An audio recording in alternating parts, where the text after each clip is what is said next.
Okay students, today we are going to start the second chapter. आज आपण जो second chapter आहे तुमचा सिलेबस मधला कार्य आणि ऊर्जा म्हणजेच that is work and energy हा चॅप्टर आपल्याला बघायचा आहे। या चॅप्टरमध्ये we are going to deal with the work म्हणजे ज्याला आपण म्हणू शकतो की काम किंवा कार्य, ज्याला मराठीमध्ये जे कोणी आपल्याकडे मराठी मीडियमची मुलं आहेत त्यांनी मराठीमध्ये सुद्धा अभ्यास करायचा आहे, पण इंग्लिशमध्ये त्याला जे वर्ड्स आहेत ते पण तुम्ही वाचायचे। ठीक आहे, वर्क म्हणजे ज्याला आपण कार्य म्हणतो। देन एनर्जी म्हणजे ऊर्जा।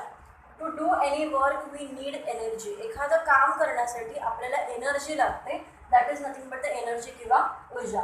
Mechanical energy that is nothing but the related with the object, म्हणजे जसे आपल्याकडे जेवढ्या पण म्हणू शकतो आपण की यंत्र आहेत घरामध्ये, द काइंड ऑफ इक्विपमेंट्स म्हणजे जसं फॅन आहे, मशीन आहे, त्यासाठी जी एनर्जी कन्वर्ट होते, रूपांतरित होते, त्याला आपण म्हणतो mechanical energy. Then we have a law of conservation of energy म्हणजे ऊर्जा अक्षयतेचा नियम, म्हणजेच एनर्जी कशा पद्धतीने काम करते आणि कशा पद्धतीने ट्रान्सफॉर्म होते from the one medium to the second medium. त्यानंतर लास्ट आपल्याला दिलेला आहे फ्री फॉल जे आहे ते आपण या धड्यामध्ये बघणार आहोत। Now first we are going to study about the work. आता वर्क म्हणजे काय, सी यू ऑल नो की वर्क म्हणजे काम किंवा कार्य, ज्याला आपण मराठीमध्ये म्हणतो की कार्य। आता कार्य म्हणजेच काय, for example from this point two this point म्हणजे या पॉईंटपासून या पॉईंटपर्यंत if I M pulling any object, pulling म्हणजे समजा की मी या ए पॉईंटपासून बी पॉईंटपर्यंत एखादी वस्तू ढकलत गेली। आता ढकलत गेली म्हणजे काय, फॉर एक्झाम्पल हा बेंच आहे, हा बेंच आहे तो आपण ढकलण्याचा प्रयत्न करतो। आता जो ढकलल्यामुळे काय झालं, समजा तो माझ्याकडून ढकलला गेला, म्हणजे if the energy is enough, जी आपण वापरतो ती ऊर्जा किंवा एनर्जी जर प्रॉपर असेल, पुरेशी असेल तर ती वस्तू ढकलली जाते। याला म्हणतो का आपण एनर्जी किंवा वर्क। की इथे when I am utilising energy, जेव्हा मी ऊर्जेचा वापर करते तेव्हा त्या वस्तूमध्ये चेंज येतो, द ऑब्जेक्ट कॅन मूव्ह म्हणजे वस्तूची हालचाल होते, that thing is nothing but the work. म्हणजे if you are putting your force and if there is movement in that object that is called as work. तुमच्या पुस्तकामध्ये दिलेलं आहे बघा, if you are putting or if you are using force on any object then there will be the displacement of that object is called as the work. Okay, clear with this topic?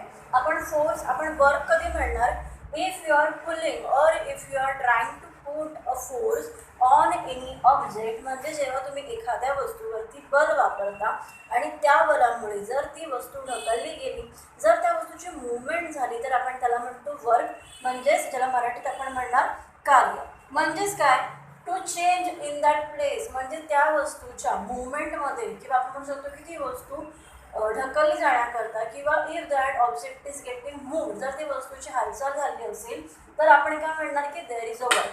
म्हणजे first you have to apply the force, म्हणजेच आपल्याला ती force वापरावा लागेल। After putting force there will be the displacement.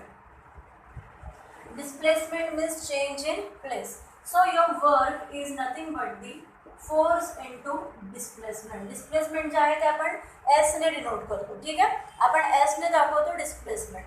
म्हणजेच काय, तर आपण जेव्हा एखाद्या वर्कबद्दल, कामाबद्दल बोलतो, so first you have to apply म्हणजे त्याने तुम्हाला बल वापरावं लागतं and then there is a change in that object, the object can move, त्याला आपण म्हणतो displacement, that is nothing but the work. तसे बरेचसे एक्झाम्पल आहे। आता फॉर एक्झाम्पल ही वस्तू मी उचलली, परत ठेवली, किंवा if I am putting like this, किंवा आपण ढकलतोय, म्हणजेच काय, you are using some kind of force on it, आपण काहीतरी बल वापरतोय आणि बल वापरल्यामुळे त्या वस्तूची हालचाल होते, that is called work. Clear, म्हणजे force into displacement is nothing but your work. ह्याच्यावरती तुम्हाला सम्स आहेत, आपल्याला गणित करायचे आहेत। ठीक आहे, क्लिअर विथ दिस। त्यानंतर तुमच्या पुस्तकामध्ये तुम्हाला खूप साऱ्या ॲक्टिव्हिटीज दिलेल्या आहेत। ॲक्टिव्हिटीज म्हणजेच काय, की जसं इथे तुम्हाला दिलं आहे बघा, क्लिनिंग आहे, तुम्ही जे गाडी खेळता म्हणजे जर आपण दोरी लावून गाडी खेचत असू, that is also the kind of a force. या सगळ्या ॲक्टिव्हिटीज तुमच्या अभ्यासासाठी आहेत, तर तुम्ही रीड करा, नाही कळलं तर we can discuss here. Okay, आता आपण आता जे बघितलं ते काय आहे, तर वर्क आहे। आता वर्क जे आहे ते सुद्धा तुम्हाला यू कॅन सी और यू कॅन स्टडी की जे वर्क आहे ते तीन पद्धतीने होतं। तीन पद्धतीने म्हणजेच काय, आता सपोज आपण तेच एक्झाम्पल घेऊ, आपल्याकडे दोन पॉईंट आहेत, ओके, ए आणि बी दोन पॉईंट्स आहेत। इफ ए पॉईंटपासून बी पॉईंटपर्यंत आफ्टर पुटिंग फोर्स म्हणजे बल वापरल्यानंतर किंवा एनर्जी वापरल्यानंतर इफ देअर इज डिस्प्लेसमेंट त्याला म्हणतात पॉझिटिव्ह वर्क. पॉझिटिव्ह वर्क ज्याला मराठीमध्ये म्हणतात धनकार्य. धनकार्य म्हणजेच काय, तर इथे बघा, जर आपण बल वापरला आणि जर वस्तू ढकलली गेली, if there is change in the place of the object that is called positive work. जर तिथे काय म्हणू शकतो की आपण जर बलाचा वापर केला आणि जर वस्तूच्या मुवमेंटमध्ये काहीच फरक झाला नाही तर आपण त्याला म्हणतो निगेटिव्ह वर्क. Negative work. आणि एक आहे झिरो वर्क. झिरो वर्क म्हणजे स्टेबल, की काहीच फरक झाला नाही. इफ इट इज इन काय म्हणू शकतो आपण की जेव्हा तुम्ही वस्तूवरती बल वापरता किंवा if you are putting the force and the object is getting change किंवा मुवमेंट होते, so that is called positive work. If it is on opposite direction, जर उलट्या दिशेला ती वस्तू गेली तर म्हणू शकतो negative work. And if there is no such movement, काहीच मुवमेंट झाली नाही तर आपण त्याला म्हणतो झिरो वर्क. तुमच्या पुस्तकामध्ये देर आर एक्झाम्पल फॉर दिस की पॉझिटिव्ह काय आहे, निगेटिव्ह काय आणि झिरो काय आहे.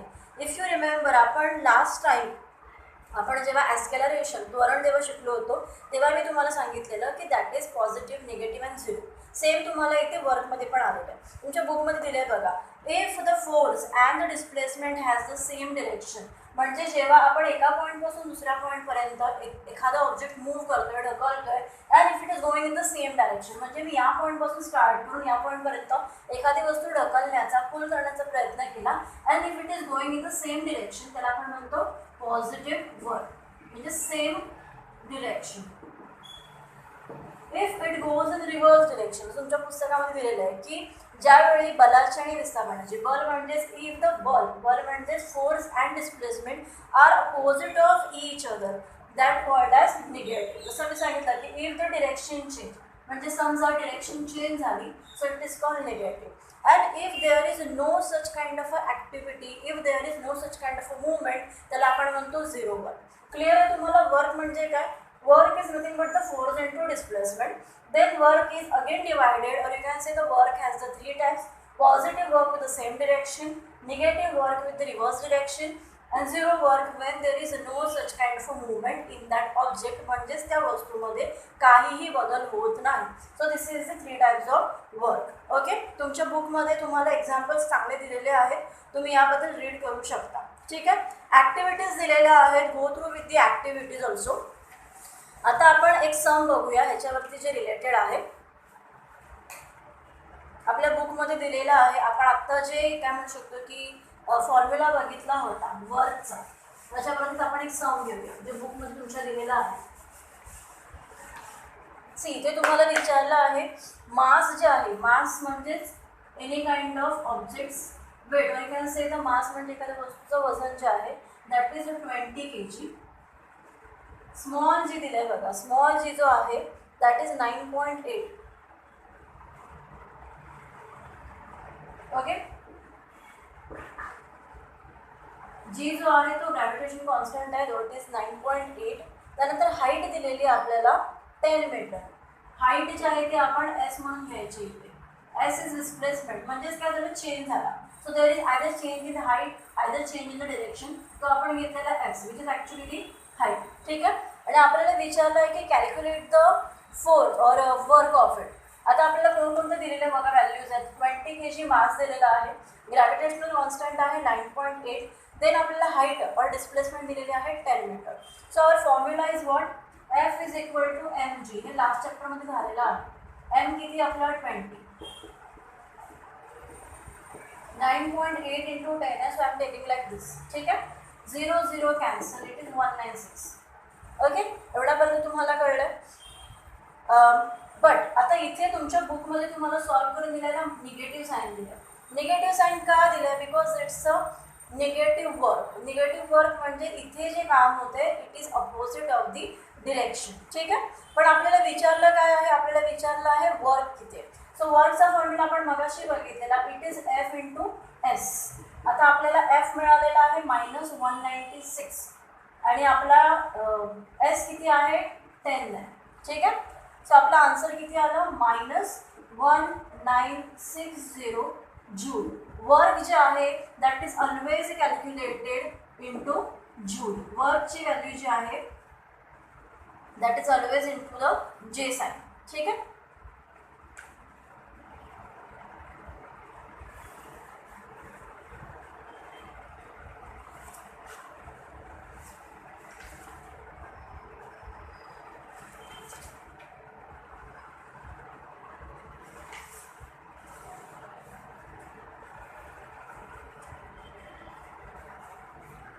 जे आहे that is joule in SI method. ठीक आहे. हे तुम्हाला कळलं असेल. एकदा रिवाइज करते पाहिजे तर M इंटू जी हे आपण फोर्स आधी आपण फोर्स काढला. फोर्सची व्हॅल्यू बघा 20 मास दिलेला आहे. जी आपला ग्रॅव्हिटेशनल कॉन्स्टंट आहे 98 अबाउट 10 इट इज 9.8. ठीक आहे. 0 0 कॅन्सल -196 N. आता हे निगेटिव्ह आहे म्हणून आपण मायनस साईन घेतलं. त्यानंतर आपल्याला विचारलं की कॅल्क्युलेट द वर्क. तो वर्क किती आहे आपला F इंटू एस -196 इंटू 10 जी आपली डिस्प्लेसमेंटची व्हॅल्यू आहे. When putting in the sum you will get -1960 joule आणि हे त्याचा एक युनिट आहे. तुमच्या बुकमध्ये असे एक्झाम्पल्स दिलेली आहे. ठीक आहे. You can study it later. Okay. आता तुमच्या बुकमध्ये या सेम ह्याच्यावरती एक्झाम्पल्स दिलेली आहे, सम्स दिलेली आहेत दॅट यू कॅन ट्राय. किंवा जर नाही कळली तर आपण इथे क्लासमध्ये डिस्कस करून सोडवू शकतो. ठीक आहे. तुम्हाला कळण्यासाठी आपण एक सम बघितला. बाकीचेही सम्स याच फॉर्म्युलावरती तुम्हाला सोडवायचे. यानंतर तुम्हाला नेक्स्ट जो पार्ट आता आपण वर्क बघितलं होतं. The next is energy. Energy तुम्हाला माहिती आहे. What is energy?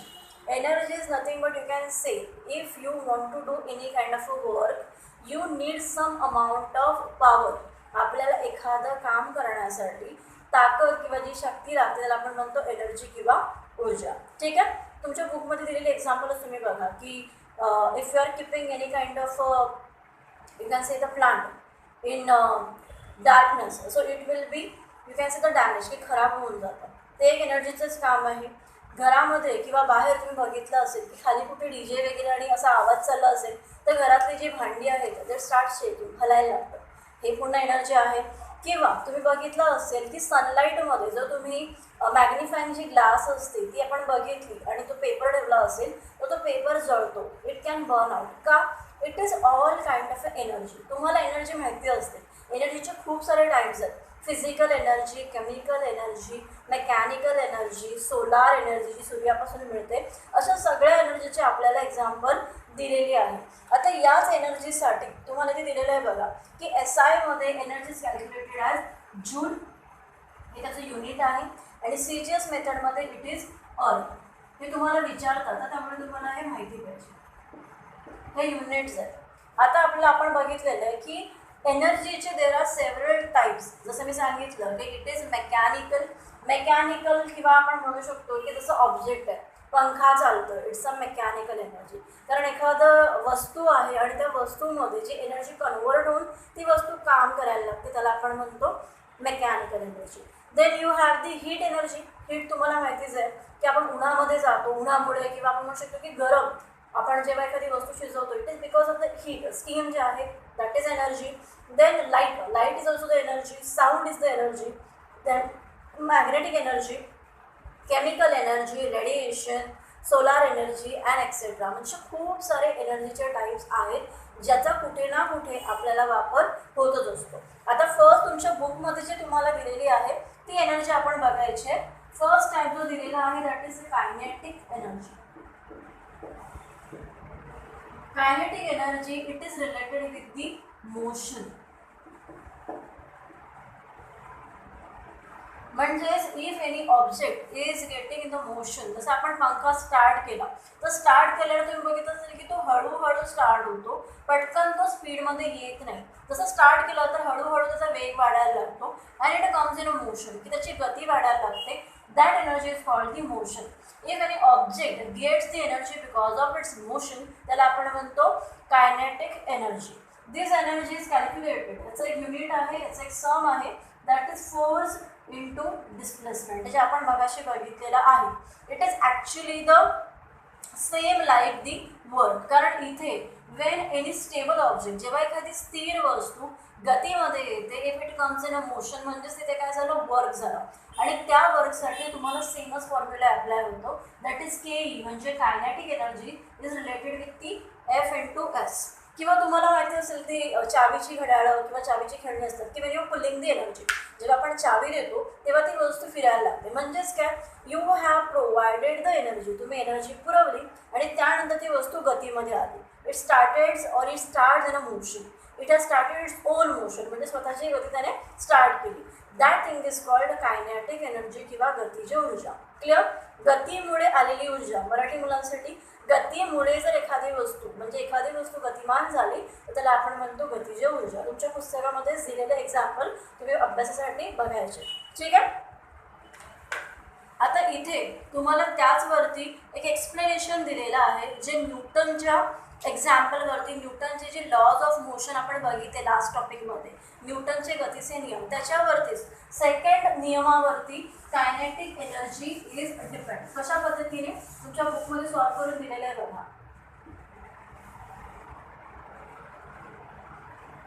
W is equal to F into A S, sorry displacement.